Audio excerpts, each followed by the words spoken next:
درود نبی پاک صلی اللہ علیہ وسلم کی ذات مبارکہ پر. میں ہوں آپ کا میزبان ایڈوکیٹ عاطف اور آپ دیکھ رہے ہیں میرا یوٹیوب چینل عاطف پاکستانی الوکیل. آج ہم جن ٹاپکس پہ بات کریں گے، سب سے پہلے بات کریں گے ہم سپریم کورٹ میں جو سماعت ہوئی اس کے حوالے سے، اور حکومتی وکلا نے جو دلائل دیے اس پہ چیف جسٹس صاحب نے جو ریمارکس دیے اس کے حوالے سے.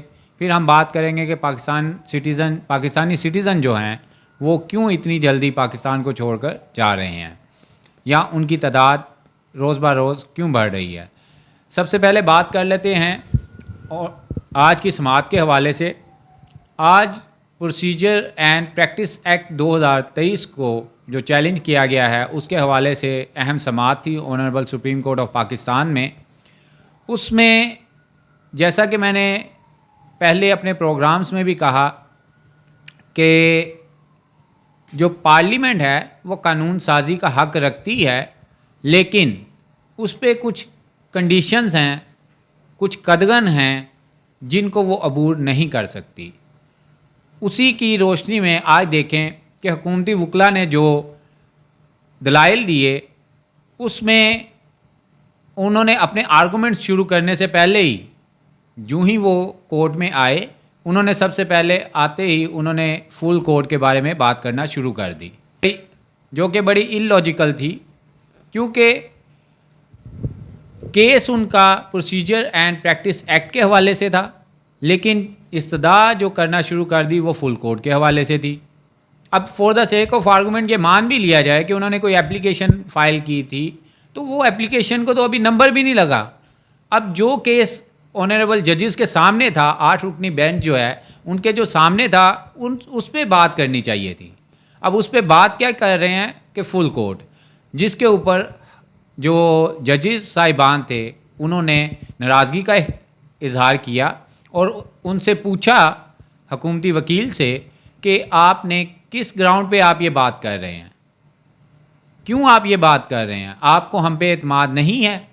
کیونکہ کسی بھی چیز کے لیے کسی بھی ایپلیکیشن میں کوئی گراؤنڈز لی جاتی ہیں. اب اگر وہ گراؤنڈز لاجیکل ہوں تو کورٹ آرگومنٹ سنتی ہے، اگر اس میں کوئی گراؤنڈ جو ہے وہ اتھینٹک نہ ہو، قانون کی زبان میں جو گراؤنڈز ہیں ان کو ثابت بھی کرنا پڑتا ہے.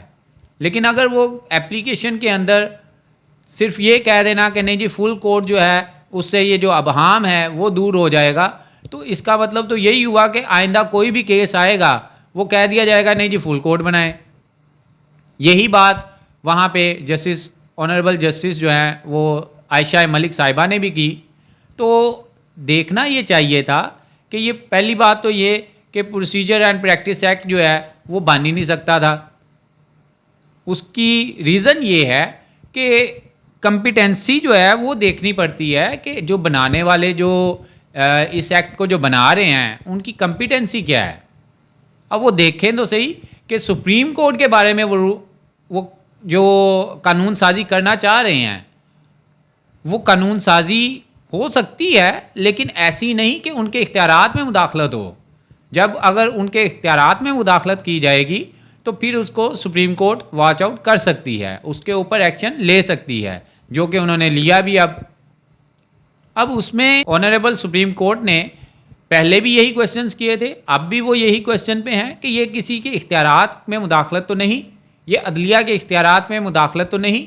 اب سپریم کورٹ ایک آئینی ادارہ ہے، اگر آپ نے ان کے رولز اینڈ ریگولیشنز بنانے ہیں یا جو پہلے سے بنے ہوئے ہیں ان میں کوئی تبدیلی ترمیم کرنی ہے تو کہ ایسی ترمیم یا تبدیلی کی جائے جو کہ ریزنیبل ہو.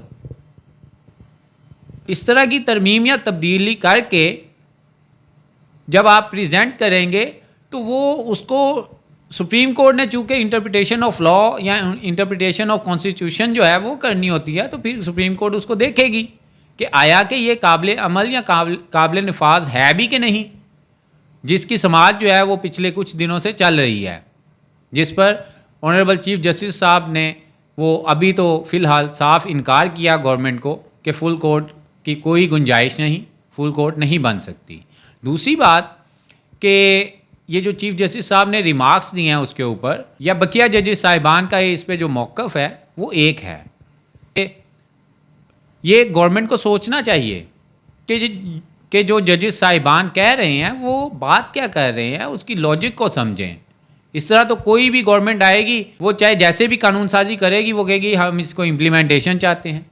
پچھلے جو بیانات آ رہے ہیں کچھ دنوں سے عدلیہ کے حوالے سے، یا پارلیمنٹ میں جو ڈیبیٹس کچھ ہو رہی ہیں، وہ ریزنیبل نہیں ہیں.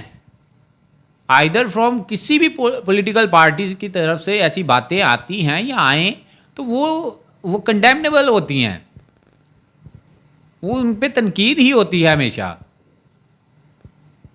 کوئی معاملات اس طرح سلجھائے نہیں جا سکتے. یہ اب آنریبل چیف جسٹس نے جو آج سماعت جو ہے وہ 3 ہفتے تک ملتوی کر دی، پھر جو انٹرم اسٹے تھا اس پہ وہ اس کو کنٹینیو رکھا. اب دیکھیں کہ جو ریکارڈ مانگا گیا تھا وہ بھی ابھی تک نہیں پہنچ سکا. تو اس چیز کو گورنمنٹ کو سمجھنا پڑے گا کہ وہ آئینی ادارہ ہے، دے آر دا ججز، وہ ان کی آرڈرز کی امپلیمنٹیشن جو ہے وہ ہونا ضروری ہے. وہ اپنے آرڈرز کی امپلیمنٹیشن کروانا جانتے ہیں. لہٰذا یہ جو اہم سماعت تھی اس میں اب جو ہے وہ ایڈجرن ہو گئی، اب وہ 3 ہفتوں کے لیے. Let's see what happen now. دوسری بات میں نے جیسا کہ پہلے بتایا کہ پاکستان کے سٹیزن جو ہیں وہ بہت بڑی تعداد میں پچھلے 1 سال سے یہاں سے دوسرے ممالک میں جا چکے ہیں، کیونکہ ان کو انسیکیورٹی یہاں پہ اب نظر آ رہی ہے. ان کو اپنا جو اکنامکلی جو ان کا سیٹ اپ بنا ہوا تھا وہ کرائسس میں ہوتا ہوا نظر آ رہا ہے، اس لیے وہ باہر جا رہے ہیں. اب ہمارے نوجوان جو ہیں، جو ایلیجیبل پرسنز ہیں، وہ باہر جا رہے ہیں اپنے مستقبل کے لیے، جس سے ہمیں بہت بڑا سیٹ بیک ہو رہا ہے. آپ یہ دیکھیں کہ ہماری جو کمپیٹنٹ لاٹ ہے وہ باہر جا رہی ہے. ہم یہاں پہ اور زیادہ کرائسس میں مبتلا ہو رہے ہیں. کوئی اس طرح کی پلاننگ کریں، گورنمنٹ کو چاہیے کوئی اقدامات فوری طور پہ اس طرح کے کریں کہ ان کے مستقبل کو یہاں پہ سیکیور کیا جائے، یہاں پہ ان کو اپرچونٹیز جو ہیں وہ زیادہ دی جائیں. جب ان کے پاس اپرچونٹیز کم ہوں گی، کرنے کے لیے وہ کام کم ہوگا، تو ڈیفینیٹلی وہ دوسرے ممالک کی طرف دیکھیں گے. جب ماضی میں بھی ایسا ہوا تو ہم کرائسس میں تھے، اب بھی پھر وہ ریپڈلی جو ہے ایک چینج آیا ہے، باہر کی طرف جو ہے وہ جا رہے ہیں. کئی کمپنیز ہمارے یہاں پہ بند ہو گئی ہیں. حکومت کو چاہیے اس پہ فوری ایکشن لے، اس کو روکے، ان اقدامات کو روکے. کسی طرح کوئی ایسے اقدامات کریں جن سے ان کو روزگار کے مواقع یہاں پہ ملیں، کوئی اپرچونٹیز اچھی ملیں، تاکہ وہ یہاں پہ پاکستان میں رہتے ہوئے پاکستان کے لیے کام کریں. لہٰذا ہماری دعا ہے کہ پاکستان کے لیے بہتر ہو، اور یہ جو کرائسس میں ہم مبتلا ہیں اس سے ہم جلدی چھٹکارا حاصل کریں. اگلے پروگرام کے لیے اجازت دیجیے. اللہ حافظ.